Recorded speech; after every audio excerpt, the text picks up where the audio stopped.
Hollywood silver screen presenting soldier boy. ये 6 साल के बच्चे सरगई की जिंदगी की सच्ची कहानी है, जिसने वर्ल्ड वॉर 2 के वक्त जर्मन्स के खिलाफ युद्ध किया। ये कहानी वर्ल्ड वॉर 2 के वक्त की है, जब एक तरफ जर्मन की सेना थी और दूसरी तरफ सोवियत संघ की सेना। इसी माहौल में हमें एक गांव में एक घर को दिखाया जाता है, जहां पर 6 साल का बच्चा सरगई सो रहा होता है। तभी उसका दरवाजा कोई नॉक करता है। जब वो दरवाजा खोलता है तो वहां पर उसकी पड़ोस में रहने वाली आंटी होती है। सरगई पूछता है कि मेरी मॉम और मेरा भाई कहां पर है। वो बताती है कि जर्मन्स ने हमारे गांव के ऊपर हमला कर दिया और अब तुम्हारी मॉम और भाई इस दुनिया में नहीं रहे। वो उसे खिड़की से बाहर भेजती है और कहती है कि तुम यहाँ से भाग जाओ। सरगई इस जगह से भाग जाता है और तभी सरगई की आंट को भी जर्मन सैनिक मार देते हैं। सरगई अपनी जान बचाने के लिए जंगल में भाग जाता है। हालांकि वो मात्र 6 साल का बच्चा है, लेकिन वो बहुत ज्यादा बहादुर होता है, इसीलिए वो डरता नहीं है। अगली सुबह वो देखता है कि वहां पर जर्मन सैनिक आ गए, इसीलिए वहीं पेड़ों के पीछे छुप जाता है और अगले पल वहां पर एक सांप आता है, लेकिन वो अपना मुंह बंद कर लेता है ताकि सांप को उसका पता ना चले। वो सांप से बिल्कुल भी नहीं डरता और जब जर्मन सैनिक वहां से चले जाते हैं तो सरगई उस जगह जाता है जहां पर जर्मन सैनिक खाना खा रहे थे। वो उनका खाना उठाकर जंगल के अंदर चला जाता है, लेकिन जल्दी उसे दोबारा भूख लग जाती है। जंगल में पत्तियां खाने के अलावा अब उसके पास कोई भी रास्ता नहीं है, इसीलिए वो पत्तियां खाना शुरू कर देता है। जिसके बाद वो लगातार जंगल में आगे बढ़ना शुरू कर देता है और कुछ ही दूर जाने के बाद एक बार फिर से बॉम्ब ब्लास्ट होता है। दरअसल जर्मन्स ने दोबारा से हमला कर दिया है, लेकिन सरगई डरता नहीं है। वो एक लकड़ी उठा लेता है और कहता है कि कोई भी अगर मेरे पास आए तो मैं उसे मार दूंगा, मेरे पास गन है। दरअसल वो मात्र 6 साल का बच्चा है, जिसने अपने पूरे परिवार को खो दिया और उसे पता है कि जर्मन्स ने उसके पूरे परिवार को खत्म किया है, इसीलिए वो उनसे लड़ना चाहता है। लेकिन अब यहाँ पर उसे कोई भी नहीं दिखता। वो लगातार आगे बढ़ता हुआ एक जगह सो जाता है और तभी रात को बारिश होना शुरू हो जाती है। सरगई बहुत प्यासा भी होता है, इसीलिए वो बारिश की बूंदों को पीना शुरू कर देता है। दरअसल उसने पिछले 2 दिनों से कुछ भी नहीं खाया। उसके अंदर अब चलने की भी हिम्मत नहीं है, इसीलिए वहीं पर बेहोश हो जाता है और तभी हमें वहां पर किसी के पैर दिखाए जाते हैं। दरअसल यहाँ पर अब सोल्जर्स आ चुके हैं, लेकिन ये जर्मन सोल्जर नहीं बल्कि ये रशियन सोल्जर्स हैं, जो उसे उठाकर अपने कैंप में ले जाते हैं, जहां पर कमांडर निकोलाई होते हैं। वो सरगई से उसके परिवार के बारे में पूछते हैं। सरगई बताता है कि मेरी आंट ने मुझे बताया था कि मेरे पूरे परिवार को जर्मन्स ने मार दिया है। ये सुनकर सबको बहुत बुरा लगता है, क्योंकि 6 साल का बच्चा अब अनाथ हो चुका है। अब सरगई बहुत जख्मी होता है, इसीलिए उसे ट्रीटमेंट के लिए नर्स के पास भेजा जाता है, जिसका नाम कातिया है। और कातिया जब सरगई को देखती है तो वो उसे बहुत अच्छा लगता है। वो उसे अपने बच्चे की तरह ट्रीट करती है। जैसे जैसे सरगई को यहाँ पर वक्त बीतता जाता है तो यहाँ जितने भी पेशेंट्स होते हैं वो सब के सब उससे बहुत क्लोज हो जाते हैं। सरगई की बातें सबको बहुत अच्छी लगती है। साथ ही कमांडर निकोलाई भी उसे बहुत पसंद करते हैं। वो उससे बातें करते हैं और जब कमांडर निकोलाई सरगई से मिलने के लिए आते हैं तो वो उनसे कहता है कि मैं आपकी गन देखना चाहता हूँ। कमांडर निकोलाई उसे अपनी गन दिखा देते हैं, क्योंकि अब वो उसे अपने बेटे की तरह मानते हैं। इसके बाद कमांडर निकोलाई बाहर जाते हैं, जहाँ पर नर्स कातिया उनसे मिलती है। दरअसल ये दोनों एक दूसरे को पसंद करते हैं, लेकिन कभी भी इन्होंने अपने दिल की बात एक दूसरे को नहीं बताई होती। कातिया कमांडर निकोलाई से कहती है कि मैं चाहती हूँ कि आप सरगई को यहाँ से मत भेजिए। दरअसल सरगई को अब एक अनाथ आश्रम में भेजा जा रहा होता है और कातिया ऐसा नहीं चाहती। कातिया कहती है कि मैं उसे अपने बच्चे की तरह पालूंगा। कमांडर निकोलाई कहते हैं कि ऐसा नहीं हो सकता, यहाँ का माहौल जंग का है और मैं नहीं चाहता कि एक बच्चे की जान को खतरा हो। ये कहकर वो यहाँ से चले जाते हैं। वहीं सरगई के पास कुछ और आर्मी ऑफिसर्स आते हैं। वो उसके साथ बहुत सारी बातें करते हैं। उसे देखकर सब यहाँ पर खुश होते हैं। जंग के माहौल में सरगई यहाँ पर एक ऐसा बच्चा है जिसे देखकर सबके चेहरे पर मुस्कुराहट आ जाती है। कोई भी नहीं चाहता कि सरगई यहाँ से जाए। सब उससे बहुत प्यार करते हैं। अगली सुबह यहाँ पर जर्मन सैनिकों की एक टुकड़ी आ जाती है जो इनके ऊपर हमला कर देती है। ये सब के सब बहुत बहादुरी से उन सब से लड़ते हैं और इस मोर्चे को अपने हाथ से नहीं जाने देते। अब यहाँ पर कुछ और दिन बीत जाते हैं और वो दिन आ जाता है जब सरगई को यहाँ से अनाथ आश्रम भेजा जाना है। उसे लेने के लिए आर्मी का एक सोल्जर कमांडर निकोलाई के पास आता है। कातिया उसे लेकर कमांडर के पास जाती है, लेकिन कातिया यहाँ से चली जाती है क्योंकि वो सरगई को जाते हुए नहीं देख सकती। कमांडर निकोलाई निकोलाई भी उससे बहुत प्यार करते हैं, लेकिन वो उसकी जान को खतरे में नहीं डालना चाहते, इसीलिए वो उसके साथ कुछ वक्त बिताते हैं। कमांडर निकोलाई चाहकर भी सरगई की आंखों में नहीं देख पा रहे होते, क्योंकि वो खुद भी नहीं चाहते कि सरगई यहाँ से जाए।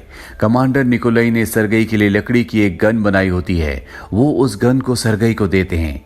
सरगई भी इस जगह से नहीं जाना चाहता। वो गन लेने के बाद वो कमांडर के गले लग जाता है, जिससे कमांडर निकोलाई का दिल पूरी तरह से पिघल जाता है और वो सरगई से कहते हैं, क्या तुम मेरे बेटे बनोगे?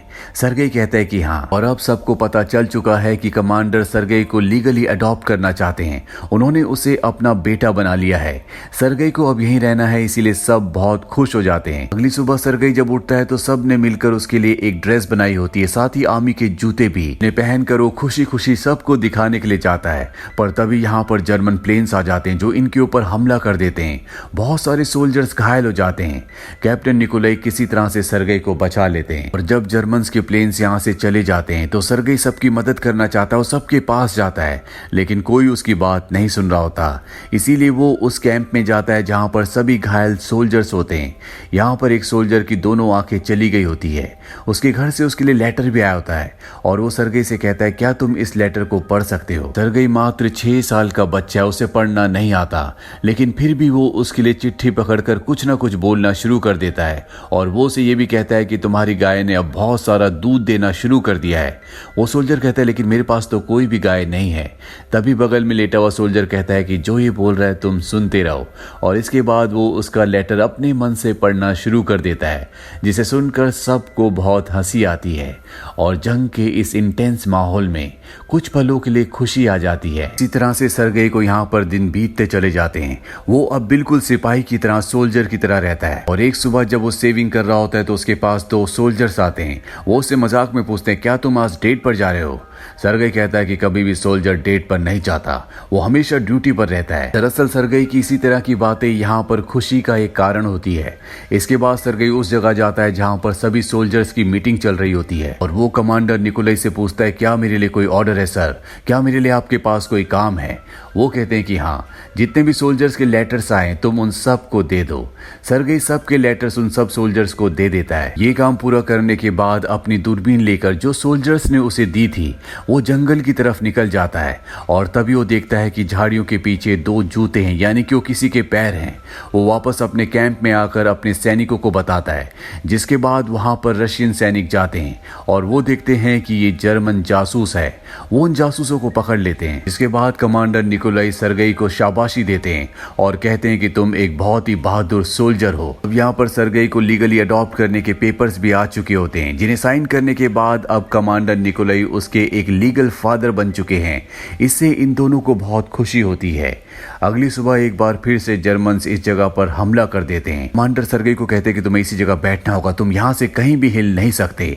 और हमले के दौरान दोनों ही देशों के सैनिकों के बीच में घमासान लड़ाई होना शुरू हो जाती है। इस लड़ाई में इनके रेडियो का, टेलीफोन का जो तार होता है वो टूट जाता है। कमांडर निकोलाई एक सोल्जर को उस जगह भेजते हैं और सरगई भी उसके पीछे पीछे चला जाता है। रास्ते में वो सोल्जर जख्मी हो जाता है, जिस वजह से वो आगे नहीं बढ़ सकता।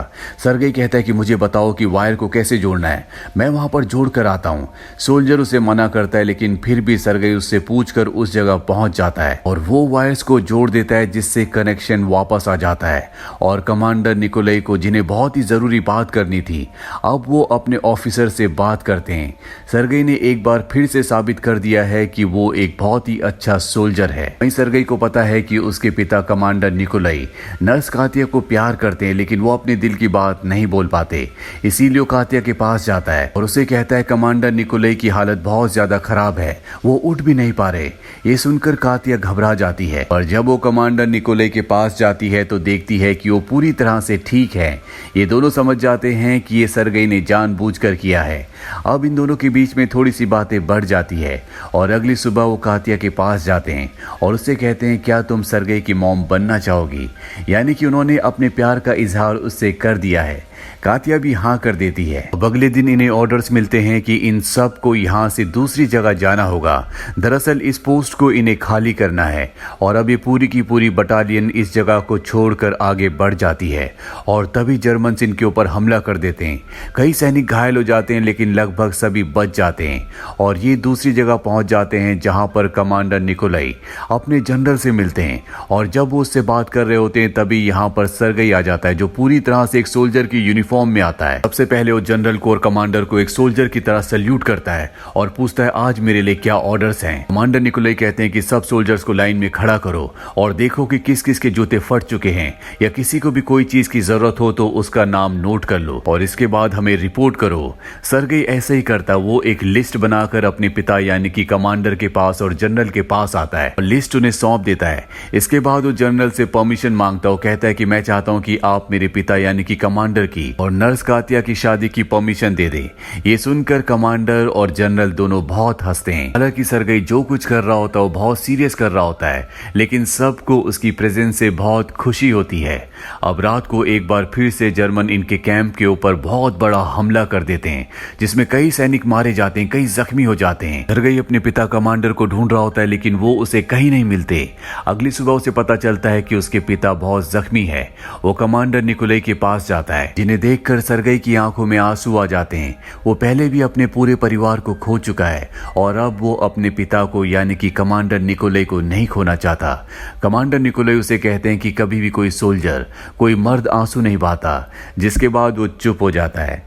कुछ दिनों बाद कमांडर पूरी तरह से ठीक हो जाते हैं और इसके बाद सर्गेई, कमांडर और कातिया ये तीनों के तीनों एक हो जाते हैं। कहानी के अंत में हमें बताया जाता है कि सर्गेई यहीं पर नहीं रुका, वो इस बटालियन के साथ पोलैंड और जर्मनी तक गया। साथ ही उसकी सर्विसेज के लिए उसे मेडल फॉर बैटल मेरिट भी दिया गया जो कि एक सोल्जर के लिए शान की बात है। तो ये थी सर्गेई की एक सच्ची कहानी जो वर्ल्ड वॉर 2 के वक्त की है। उम्मीद करते हैं कि ये हिस्टोरिकल कहानी आपको पसंद आई होगी।